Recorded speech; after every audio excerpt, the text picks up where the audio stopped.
and why Trump will once again outfox his critics.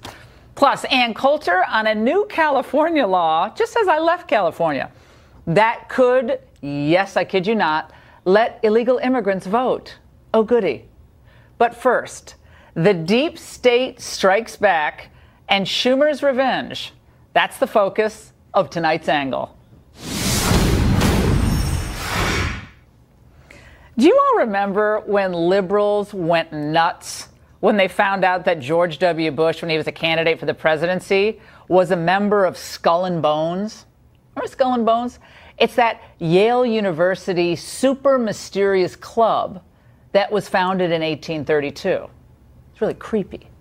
Well, it turns out that according to an informant, anti-Trump FBI investigator Peter Strzok and his gal pal FBI lawyer Lisa Page spoke in text messages about a secret society within the FBI itself that would convene apparently off-site, presumably, I don't know, to discuss things like insurance policies and other benevolent matters involving Donald Trump.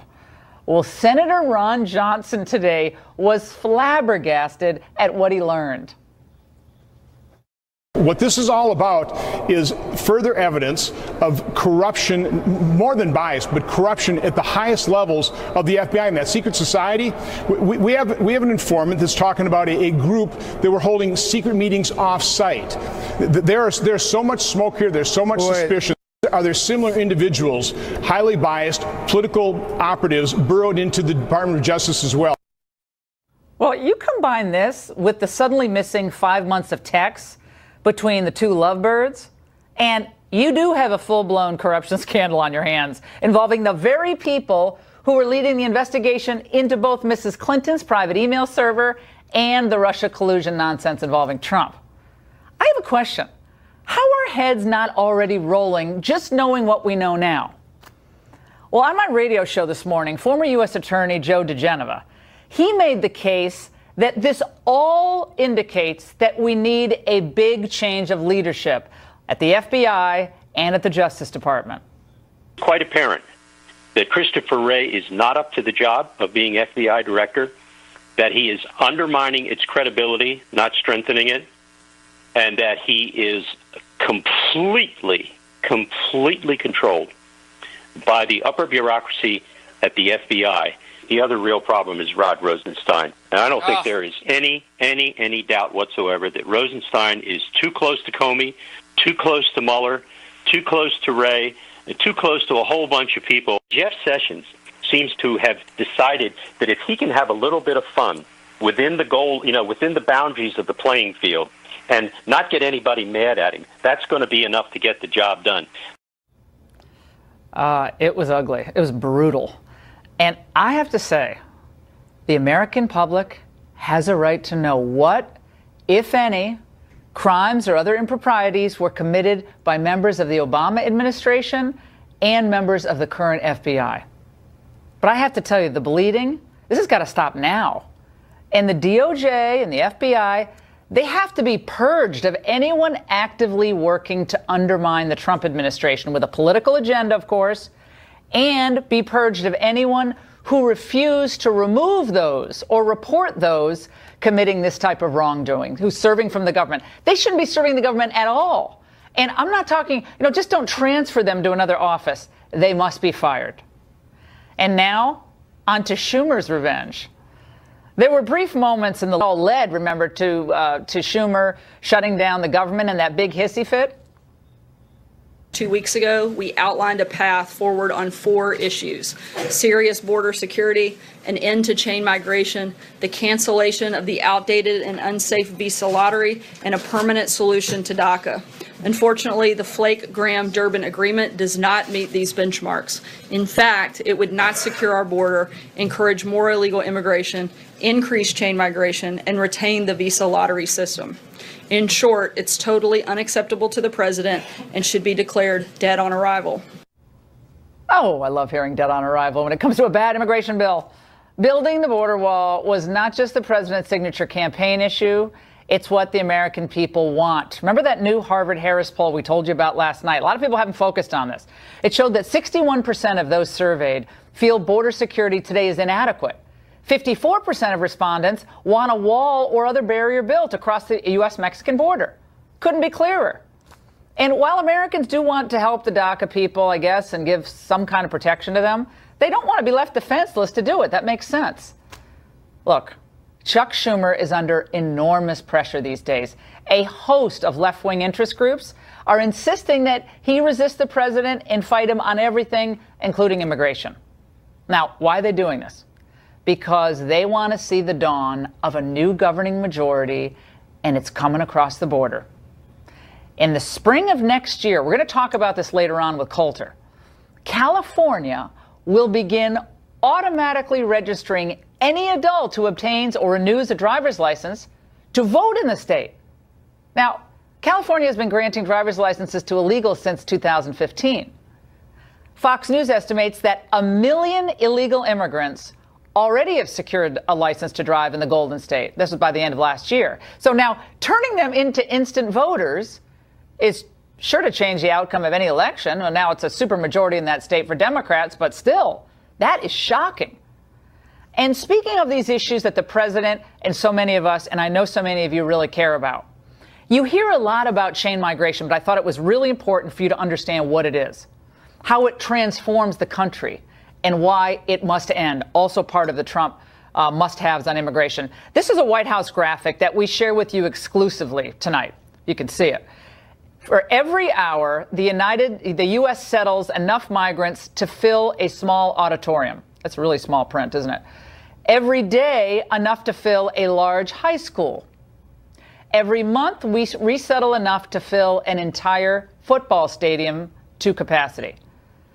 Every year, an immigrant population larger than the size of Washington, D.C. Every year, we resettle 174,000 parents of foreign-born naturalized citizens. Now, remember, most of those are older, elderly. They're not going to be paying into a lot of taxes. They're going to be taking a lot of services, though. Now, they're paying basically nothing into the system. Once they're naturalized, they immediately qualify for all the welfare programs, benefits. So basically, you pay for their retirement. That's a nice deal if you can get it. And all of this probably, why? Well, in that Harvard-Harris poll, 65 to 35% of Americans support a DACA deal that ends chain migration, eliminates the visa lottery, and secures the border wall. 79% of the people in the same poll want immigration based on merit, not family ties. So 79% agree with the president. It's time for the Democrats to start putting the hopes and dreams of the American people first. It is now crystal clear that Schumer and the Democrats are going to run over the American worker and risk their safety, if that's what it takes, to tilt local and national elections in their favor. And that's the angle. Joining us now for reaction from Roanoke, Virginia, is Republican Congressman Bob Goodlatte. He's the chairman of the House Judiciary Committee. We have a lot to get to, Congressman, on these text messages disappearing, the secret society, all of it. I want to get you first on this issue of chain migration, because I hear a lot from Democrats about how Republicans are now anti-family, Congressman. But as you saw with that very difficult to read graphic, we are resettling huge populations into the United States, not based on merit, but based on distant family relatives. Absolutely, and they're not even going to be reunified in any short period of time, because the amount of the length of the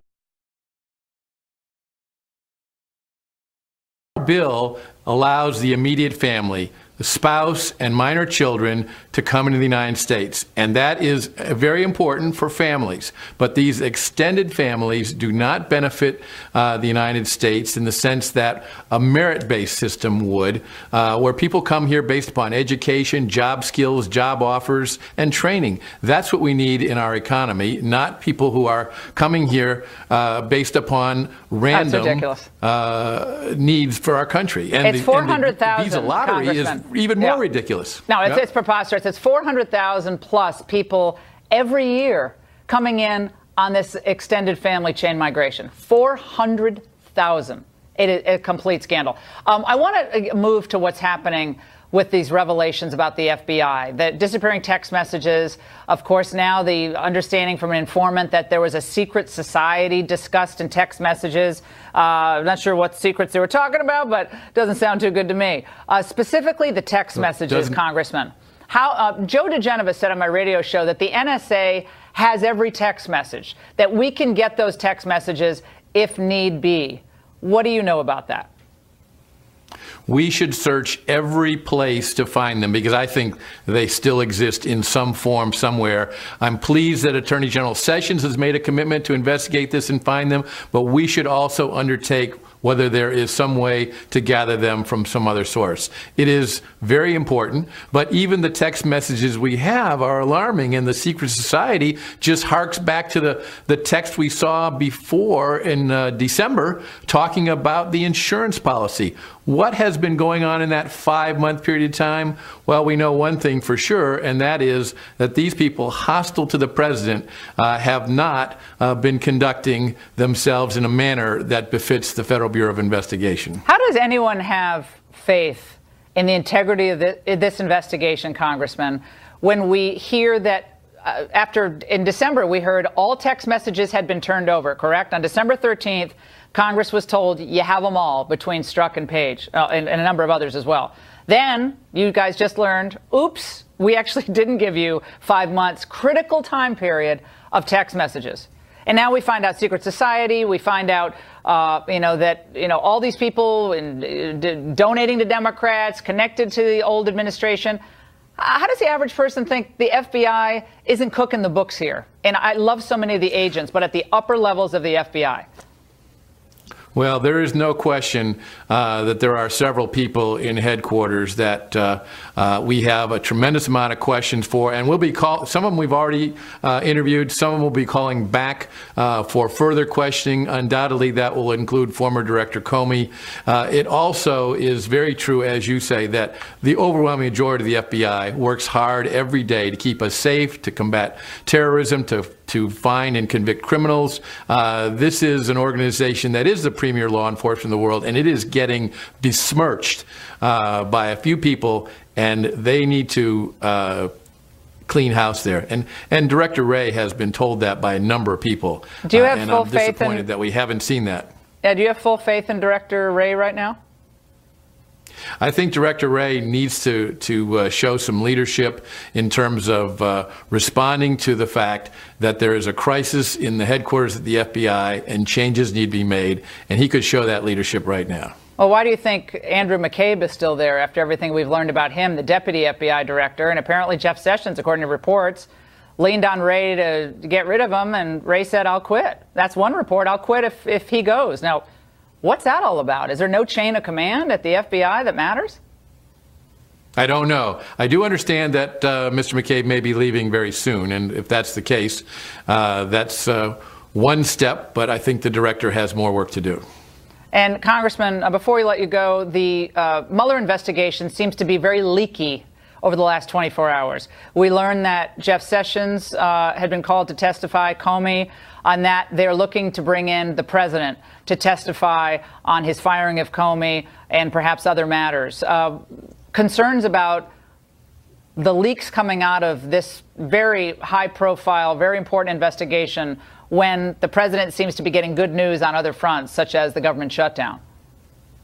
Oh, it's very concerning. And this is not a huge organization, so you would think that if you're operating an unbiased, impartial, and effective investigation, you would have a control over something as basic as leaks by the relatively small number of people who are doing that work for the special counsel. Yeah. Well, it just indicates, again, there's an animus toward the president, and they're only leaking stuff for the most part that is negative toward the president. And otherwise, you'd see leaks of all types. But, Congressman, thanks for staying on this issue for us. We'll check back with you soon. We really appreciate it.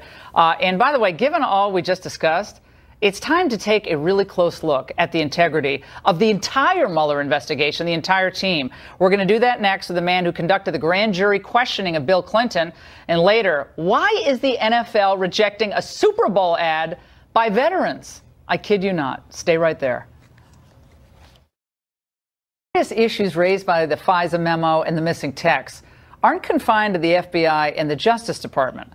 There is now a real question about the overall integrity of the special counsel's probe in the Russia investigation as a whole. Let's discuss this now with attorney Harmeet Dillon in San Francisco. She's a national committee woman of the Republican National Committee for California. And here in studio is former Deputy Independent Counsel Saul Weisenberg, the man who conducted the grand jury questioning of former President Bill Clinton.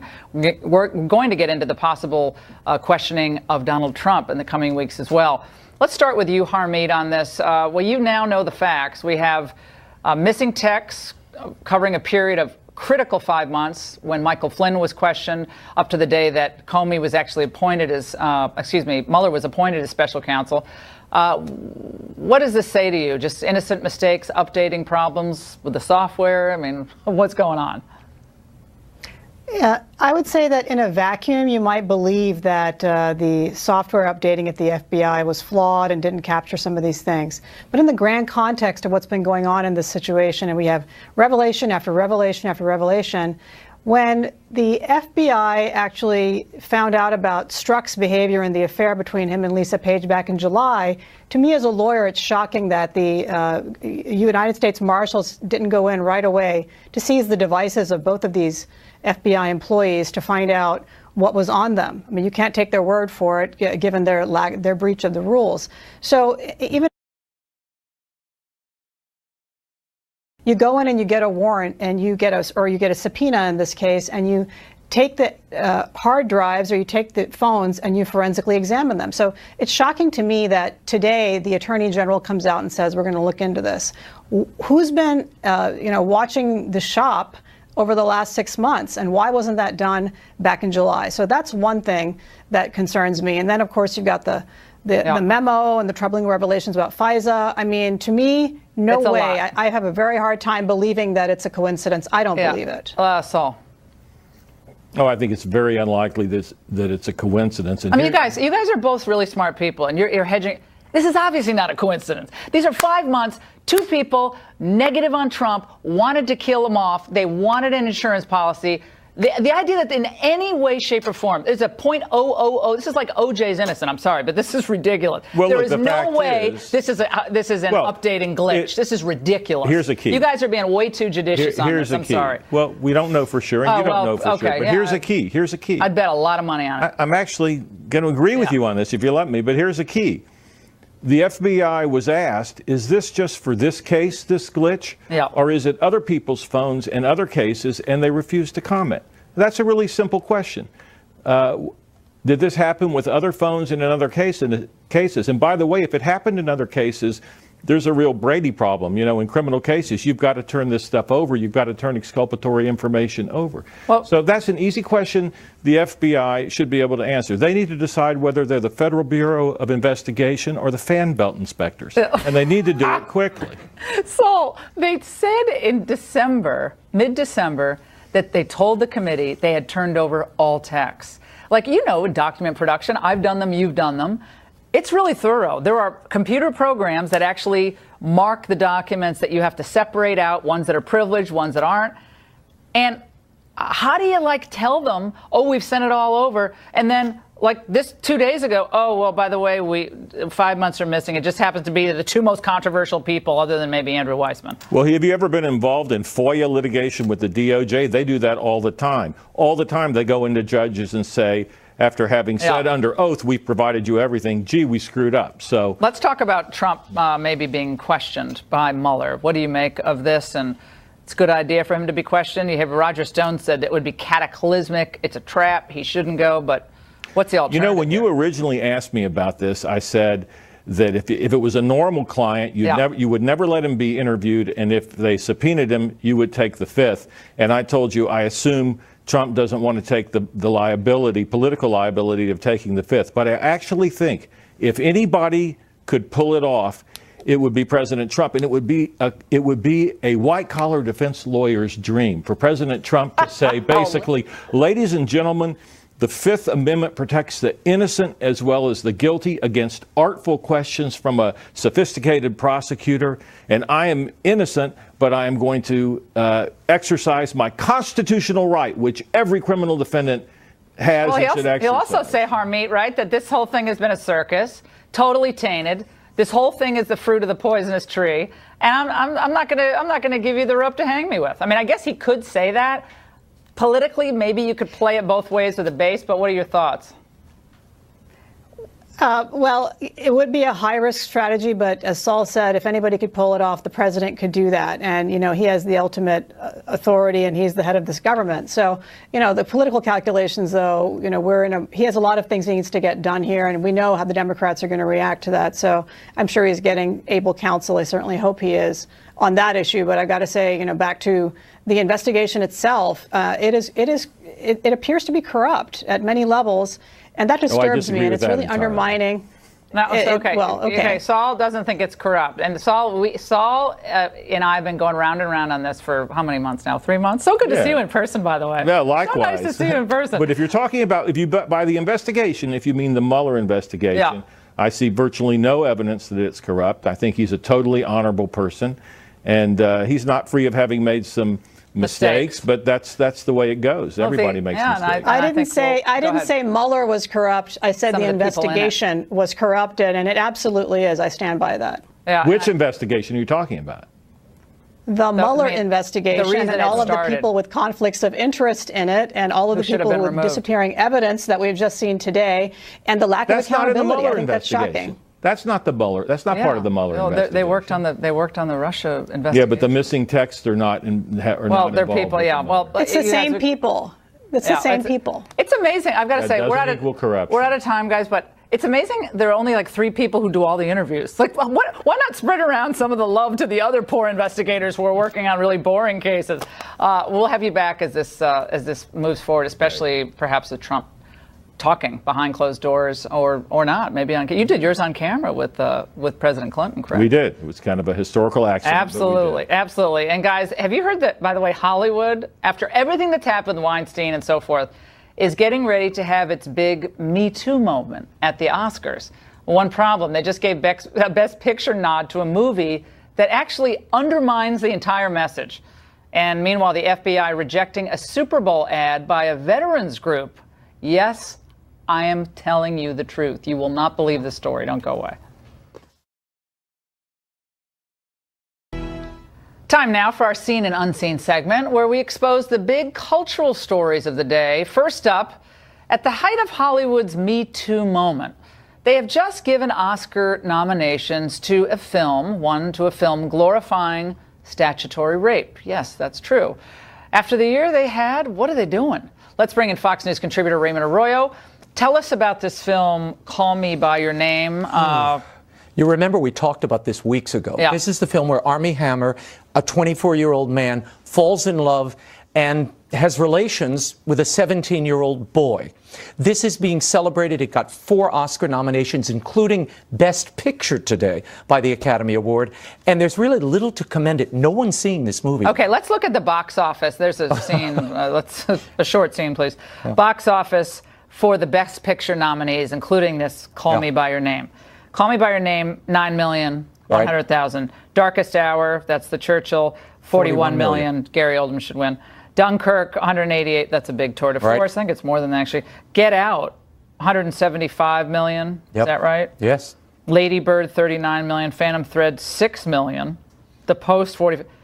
Shape of Water, 30 million. There are not a lot of big These are art house movies here. These are art house movies, with the exception of Dunkirk, the Churchill movie, Darkest Hour, and Get Out. Get Out was the big horror flick, the Jason Peele's film that took off, cost him $5 million to make. He made $177 million. But then didn't Sundance Film Festival just have a film that it allowed the director to express what she had gone through as a victim of child sex abuse, which is horrific, and I salute her for trying to express that. Through it. However, on the screen, they actually depict a scene where a child, over many scenes, is raped on scene. Now, I've read the description and I couldn't finish. It's a horrific thing. I won't even go into it. But it's a 13-year-old girl. It's called The Tale.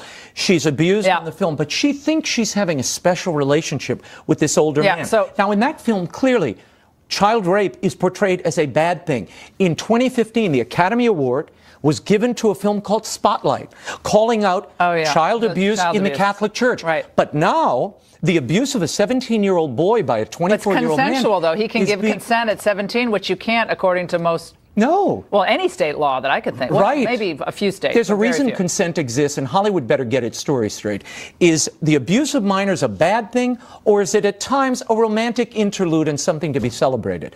I think it's always the former, and Hollywood has to figure that out. Well, Me Too is confusing. Me to a lot of men too. Me too. What's going on in this NFL program that they hand out at the Super Bowl? Yes. It's printed, it's not the glossy thing. There's a controversy involving an ad that was presented by a veterans group. What's going on? It's a veterans group. It's called American Vets. It's just an ad that says, please stand, hashtag, please stand, and the flag is in the There image. it is. There you see that's really controversial. They wanted to put this forward, What? and the NFL issued a statement, rejected the ad, said, it's too political. What? Wait, I'll read you the exact. They just continue to stab themselves in the feet every week. This is an unbelievable way to undermine your audience. I mean, at a time when the audience is rebelling against you, ticket sales are down, merchandise I'm still upset is down. the Vikings lost. The NFL says, this. I have it here somewhere. We can. So they're all wicked upset about this. Well, the NFL said it's too political. We don't accept political ads. That's not true. Well, how many political ads have they had? Think about the last year. Remember the Budweiser ad where Adolphus Budweiser as an immigrant comes in and he's mistreated. Then there was the Lumber 84 ad where the mother and the child crashed the border. They were in a truck. Oh, yeah, there it is, the immigrant ad. That was all pushing amnesty. These were all political. And at the end of the 84 Lumber ad, it reads, the will to succeed is always welcome here. I hope that philosophy goes for our vets who want to salute the flag. Isn't that pretty political? I mean, it's all political. So why are you saying these veterans can't put their ad in your because program? that please stand ad puts up a mirror to the NFL, and they don't like what they see. And they don't want to be called on what they did to themselves and what they did to a game that I love. They politicized it. It was a big mistake. Those veterans should be able to. They should fly a banner over the stadium if they allowed it for security reasons. In the name of fairness, they should let the air ride, given what veterans and the audience have had to endure throughout this season of the kneeling and what many see as a disrespect. How about what the veterans have done to keep us free so they can go to a game and get paid a lot of money for it? Okay. Raymond, thanks so much as always. And by the way, as President Trump prepares to hit the Davos Economic Forum, fancy, his critics are saying he's diminishing America's status in the world. How sad. John Bolton responding. Few days, President Trump is going to be taking off for Davos, the World Economic Forum in Switzerland, to discuss trade, border security, America First policy, cybersecurity, with all these fancy schmancy people. In a new Gallup poll, if it's believed, worldwide approval of America's leadership is down under Trump, dropping 18 points from Obama's last full year in office. Perhaps the president is unpopular with some leaders in the world because, hey, he's boldly defending America on the world stage. And he's stating that he's uncomfortable with some of the globalist policies along the way.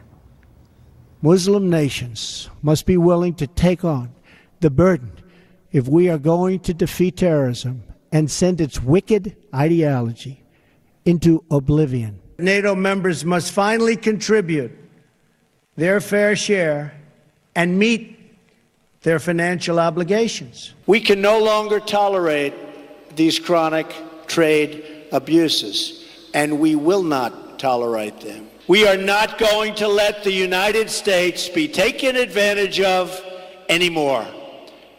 I am always going to put America first. Of course, they hate that. Okay, the media and the left cannot accept the reality that Trump is for the USA first and foremost. An America First agenda is the opposite of what is welcome at the World Economic Forum. If it's a fractured world, many in Davos blame President Donald Trump for doing the fracturing. He is the president of the United States of America. That comes with responsibility of moral leadership. You are the beacon of hope for so many countries around the globe. He embarrasses us. Oh, Terry. To respond, I'm joined by former U.S. Ambassador to the UN, Fox News contributor John Bolton. When I hear a former Clintonista talking about morality up there, John, I love it. Yeah, it's who great. Embarrasses who here? No, I mean, I love that montage of Trump on the world stage because he goes out there and says, look, this is who I am. I want to work with you, but I'm for, just like you're for your country. I'm going to fight for what's best in America's interest. And all these elites back home are, I can't believe he would say that stuff. That's outrageous. Yeah, no, I think that's why he's going to Davos, is to take the message into the lion's den. And it should be quite a confrontation. Now, a lot of people are saying, why go? Why bother? These people hate you. Why go? I think it's good for him to go because just like when he went to NATO and said, look, we're going to live up to our responsibilities, but hey, Mr. Macron and Angela, pony up. I think you get more respect that way. I don't think cower in Washington. It's fine. Well, I think it's an opportunity for him. I think coming off this triumph of the Democratic collapse on the budget confrontation, the tax cuts in December, I think it's time to build up some momentum. So there's an element of risk to it. But look, the duty of the President of the United States is to advance American interest. If Terry McAuliffe or others want to say it's the duty of the President of the United States to advance some other country's interest, why don't they come out and say it? Well, the numbers are pretty brutal in this survey. This is the U.S. News 2018 in the best countries report net approval rating. Donald Trump has a negative 33%. Putin has only a negative 11%. Xi Jinping, negative 1%. Hey, the Chinese are doing well in this poll because they own everybody now. And Merkel gets a positive 36 for letting all those migrants in. Look, you wreck your country, you let 1 million migrants in, you get 36% approval rating. That's a good deal for her. This doesn't tell us there's something wrong with Donald Trump. It tells us there's something wrong with the Europeans. I mean, one of the reasons that we're down in Europe in particular is new revelation. Donald Trump is not Barack Obama. Well, of course the Europeans liked Barack Obama's policies. They thought he was a European just like them. I mean, really. Citizen of the world. Enough said, yes, We're absolutely. all globalists now. What did they think, going back to Reagan? I mean, I worked for President Reagan right out of college, and nobody liked Reagan. For the most part, it was Thatcher, John Paul II, and Lech Walesa, and pretty much Reagan. I mean, we had some allies, but a lot of them hated Reagan. Opinion levels for strong American presidents tend to be negative. For example, in France, at the height of Marshall Plan aid to rebuild the French economy after World War II, America had negative approval ratings. So, look, any American president who cares about polls like these is the wrong choice for the job. Now, when you look back on your time in government and you think about what you're seeing now, we talked earlier in the show, and our audience really cares about the integrity of this Mueller investigation. He's had a long and very storied career in law enforcement, respected civil servant.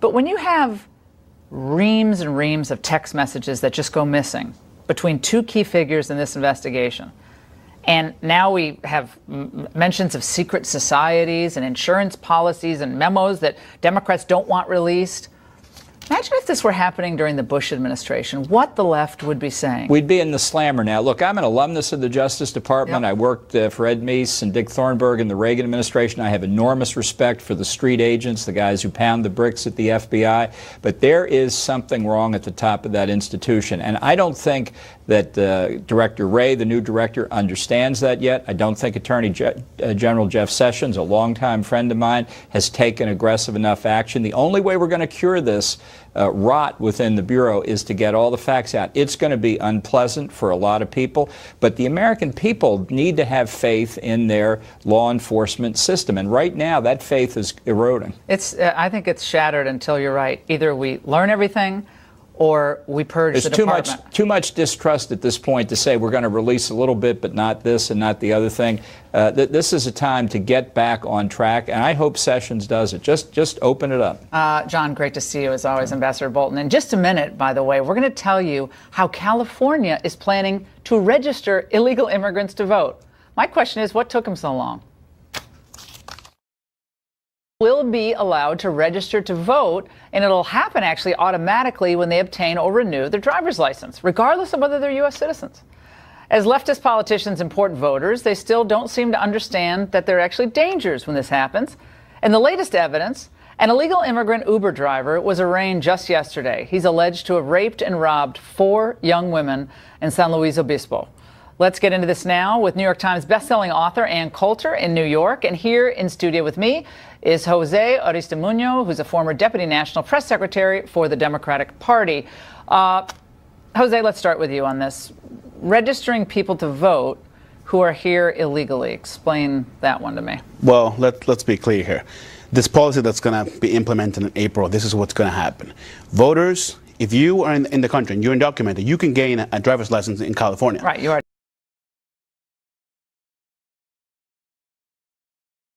California. And they were very clear. The state of California has been very clear. You will not be eligible to vote if you're an undocumented immigrant. It's that simple. And why is the big fuss if that's all it is? You'll be eligible, but you can't vote. Yes, illegal aliens are big rules followers. Even before California was issuing driver's licenses to illegals and automatically registering them to vote, there are big Hispanic organizations and leftist organizations generally in California in the 90s that managed to steal an election from Bob Dornan. I mean, they found hundreds of illegally registered to vote illegal aliens who were voted for. Already 60%, or about 60% of all ballots in California are sent in by mail. It's not even the illegal aliens who need to go and vote. Don't worry, they'll be voted for. You just need them registered to vote. And why did Trump close that voter commission? Because the states would not cooperate. You know, the voter fraud commission, they made a big deal of it. The left kind of mocked him, and then they closed it. Was that because states just wouldn't give the information, or they couldn't find any evidence, or what was it? I'm not sure, but I don't think it was a good idea, except that I think it might have just been moved to an official investigation with the Department of Justice.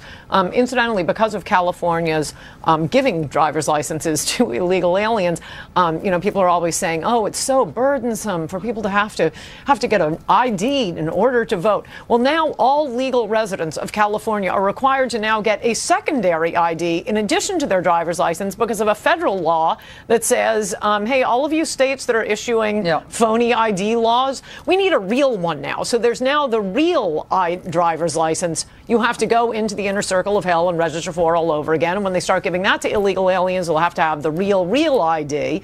So they don't mind burdening their citizens that way. But yes, this is all about voting. Illegal immigration, legal immigration, but certainly illegal immigration, DACA, it is 100% about voting. At least California makes it clear. It's not Jose, true. Go ahead. Everything she's saying, it's false. The reality here is that this new policy that's been implemented in California, what is happening here, this is about democracy. This is about registering people to vote. There are 4 to 5 million people in California who are eligible to vote, and we need to get them registered. That is about democracy. It's not about the undocumented the community. It's about the United States of America. Every 2 new immigrants to the United States, on average, sponsor about 7 family members. So we're not talking about spouses and minor children. That's always been respected and time-honored tradition in American immigration. But what the president is very concerned about is that of the 1 million green cards that are given out every year, annually, more than 400,000 of those are this kind of extended family chain migration. Now, I know you originally came from Venezuela, or your parents came from Venezuela, but that's a minor child with parents. We're talking about uncles, cousins, and most Americans are against that. That's going to be a big part of this ongoing immigration debate. Where do you stand on this? Look, that's fine. We can negotiate. The Democrats have been trying to negotiate with the president every single day. Well, Chuck Schumer just took the wall off the negotiating table. That's gone. He just agreed to it. Now he took it off. Look, you want to talk about somebody who's on, off all the time? That's Donald Trump. We don't know where he stands on immigration. Won. What do you mean? He just won the whole debate on this. Well, he shut down the government. He shut down the government. We know that he said before that this will be good for America to shut down the government. The government. A majority of Americans know that this was the government's fault. That's why the left-wing groups are so mad right now. The GOP controls the White House. You guys control the Congress. All right, guys. I wish we could have an hour on this subject, but don't go away. We'll be right back. We have a final punctuation point on a very big news night. And remember, follow me on Twitter and Facebook as well.